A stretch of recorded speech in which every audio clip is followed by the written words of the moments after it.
Ashamaa harka fuunee nagaan waaqayyoo lafa bakka jirtanitti isiniif haa ta'u. Akkam fayyaa keessanii ani nagaa guutuun qaba. Waaqayyoof galanni haa ta'u. Isinis akka nagaa qabdan abdii Kiristoos irraan qaba. Nagaan waaqayyoo lafa jirtanitti isiniif haa ta'u jecha. Har'as deebi'ee ufeen jiraa warreen chaanaalii kiyyaaf haaraa taatan like, share, subscribe gochuun gara chaanaalii kiyyaatti dabalamaa isiniin jedha. Akkasumas immoo warreen chaanaalii kiyyaatti dabalamtanii hagaadhaan hordofaa turtanii waaqayyo bara keessanaa eebbisuu hedduu galatoomaa isin galateeffadha. Har'as immoo akkamittiin zayitii alooveeraa yookiin immoo reetii alooveeraa amaariffaa isaatiin immoo reetii kan jedhamu oromiffaatiin immoo maal jedhama? Hargisa yoo yaadattu ta'e kan yeroo dubartoonni ijoollee harma guusanii harma isaanii fiixa isaatti godhanii irratti rifeensa godhan akka ijoolleen hin ooneef jechuudha. Isa sanidha. Waliin ejjennaa na hordofaa amma gara hojii isaatti gallaa maaliif akka nu fayyadu hundumaa waliin ilaalla.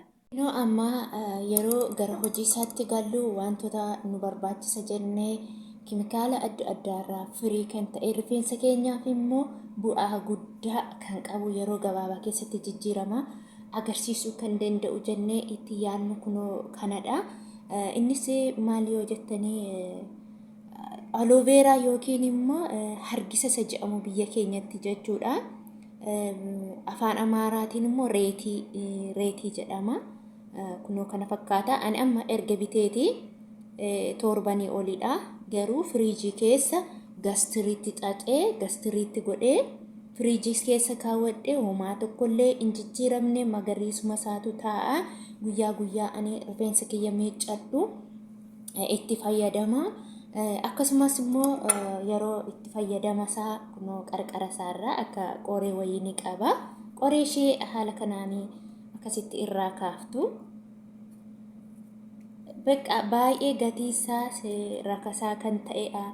Akkasumas immoo yeroo baay'ee inni argattu muulii adda addaatti ni argama. An muulii ittiin argadhe kunoo kana fakkaata. San immoo kunoo akkasittiin haala kanaan irraati gadi cuffadha. Reetii isaa jechuudha.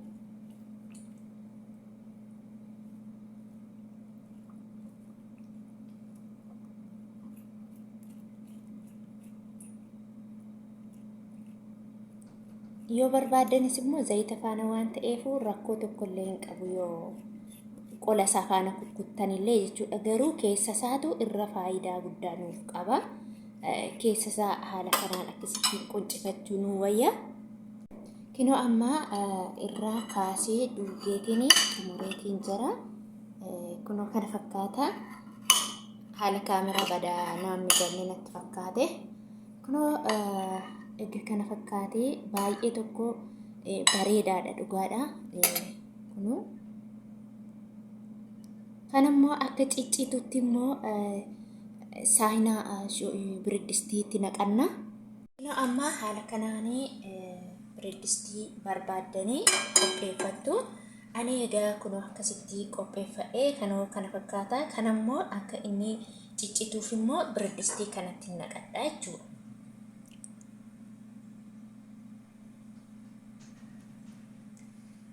Kana isaarraa toshitanii irraa duuguu qabdu. Qola isaa akkasittiin hambisuu qabdu. Toshitanii irraa duuggattanii jechuudha. Amma asumaan wanta kanatti naqee ka'ee immoo maalitti akka dabaladhee zayitaa itti fayyadamu kunoo kana fakkaata. Koko'aa yookiin orgaanik kokonaat ooyilii 100% bimiyyaa and free of keemikaala irraa firii kan ta'edha. Kunoo haga isinitti tolee haga barbaadanii itti naqattu jechuudha. Isin haga rifeensa keessanii anamma haga rifeensa kiyyaa nagahu hanarraa bichaa hojjetadha. Saboodan ibiddarra kaawwadha. Kunoo amma haala kanaan egaa akkasittiin zayitii isaatiin aloe vera isaa wal keessa goone akka inni ciccitu goona maaliif yeroo dibannu jechuudha. Ciccita yeroo abiddarra ta'u bixiccee ciccita hireensaa jechuudha. Kunoo inni akkasittiin kun ni ciccita yeroo bilchaatu jechuudha. Yeroo ciccitu ni shakalan. Akkasuma firee isaa kana jechuudha. Qola isaa kana qolli isaa baay'ee faayidaa qaba. Yeroo inni akkanatti sinii ho'ee qola isaa itti naqaa. Qola isaa itti naqanii walumaan bilcheessitu jechuudha. Walumaan haala kanaan egaa bilcheessitanii daqiiqaa 10 akkas ibidda ishee xiqqeessituutti gootu. Ibidda ishee kunoo haala kanaan baay'ee xiqqeessitu. Ibidda isaa erga baay'ee xiqqeessitaniiti akkasitti bilcheessitu. Itti adeemna na hordofaa mallee amma haala kanaan bilcheeffadhee qabbaneeffadhee jira. Yoo qabbanaa'uudhaa baate wanta itti fayyadamnu sana pilaastikii waan ta'eef nu jalaa gubuu danda'a. Kunoo kana fakkaatan isiniin jedha. Amma kunoo calaltuu qaba fiidee jechuudha. Kan itti naqadhu immoo kunoo kanatti nannaqadha. Kana fakkaataa zayitiin kiyya isiniin jedha. Walumaan calallee walumaan ejjennaa.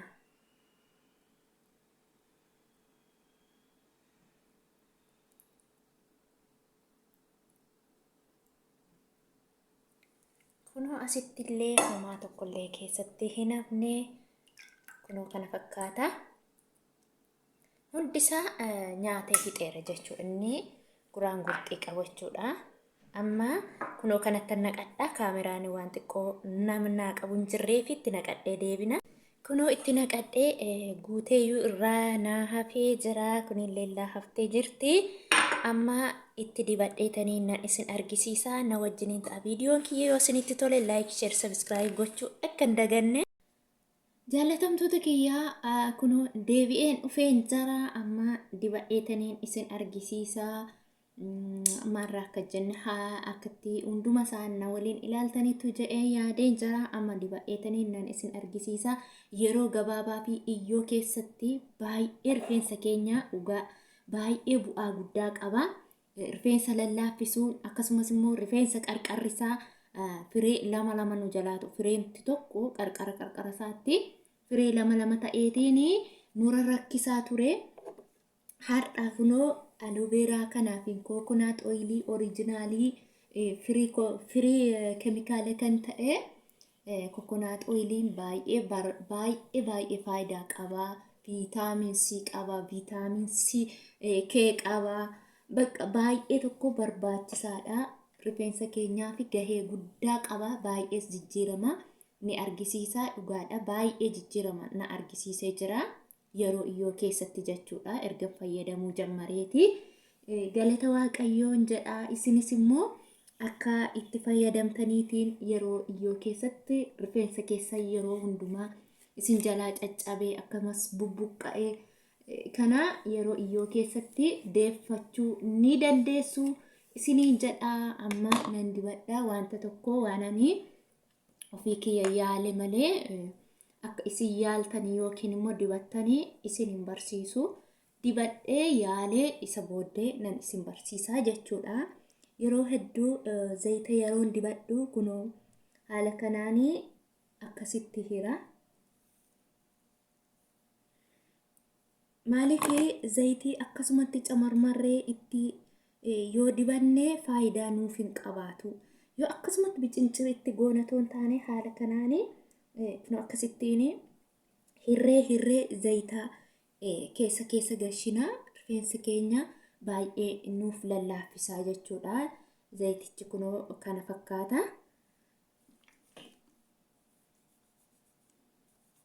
Keessa akka isinii galuu fi seeraan bareechitanii buqqeessaatti barbaachisaadha. Fi hanga qarqara isaatti jechuudha. Rifeensa keessa yeroo dibattanii haga qarqara isaatti itti dibaa. Maaliif gara olii bichaa miti faayidaan jechuudha. Haala kanaanii akkasittiin itti dibdanii yeroo dibdan immoo maasaajii bareechitanii maasaajii gochuu qabdu. Yoo barbaadan harka keessanii yoo barbaadan kanaanii maasaajii rifeensa kan jijjiirama argisiisu hunduu zayitii kunoo akkasittiin isa kanatti ni dibna jechuudha.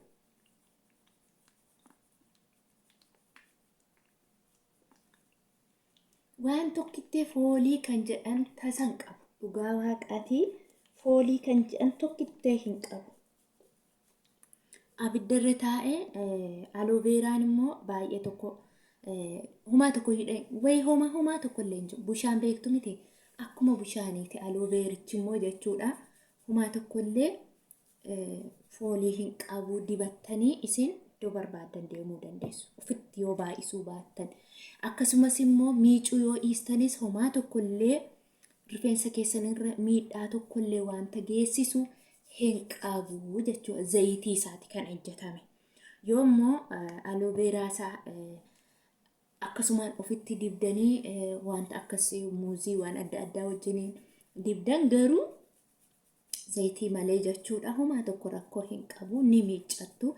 Akkasitti garuu zayitii wanta hojjettan zayitii keessan kana ji'a meeqa isin gaha? Si'a takkaa yoo hojjetattan ji'a meeqa isin gaha? Bakka xixinneessitanii rifeensa keessan goggogsuu dhiistanii guyyaa 3 akkasitti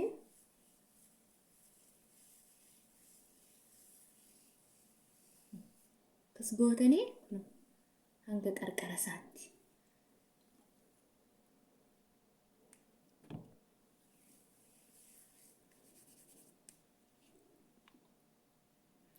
Amshee qarqarrishee akka rifeensi keenya qarqarrisaa akka inni nu jalaa hin caccabne kunoo akkuma isa sanaatiin kanallee akkanuma nan dhahaa jechuudha.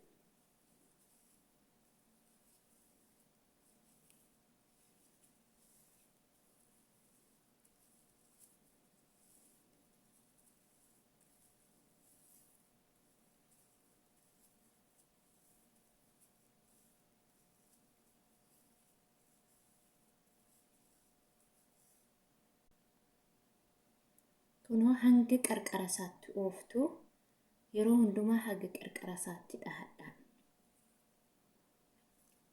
Akka inni itti laslassi jedhee namatti tolu. Garmalee siin camaddadiina. Kunoo isa kanas haaluma isa sanaatiin jechuudha. Bifuma tokkoon lamatti akkanatti hiranna.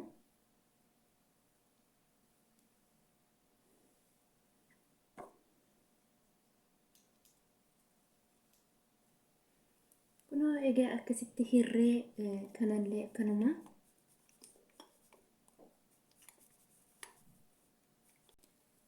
Kunoo haaluma kanaanii akkuma karaa isa asiinii xumuree asiinis xumuraa jira.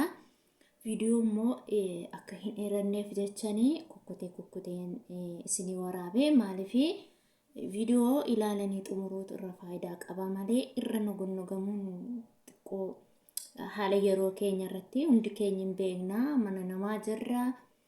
Kanaaf warreen chaanaala kiyyaa har'a dhuftanis warri dura jirtanis like, share, subscribe gochuun nan dagatiina isiniin jedha. Viidiyoon kiyya yoo isinitti tolee wanta barbaaddan yaala dhugaa waaqaatii baay'ee irraa jijjiirama argattu.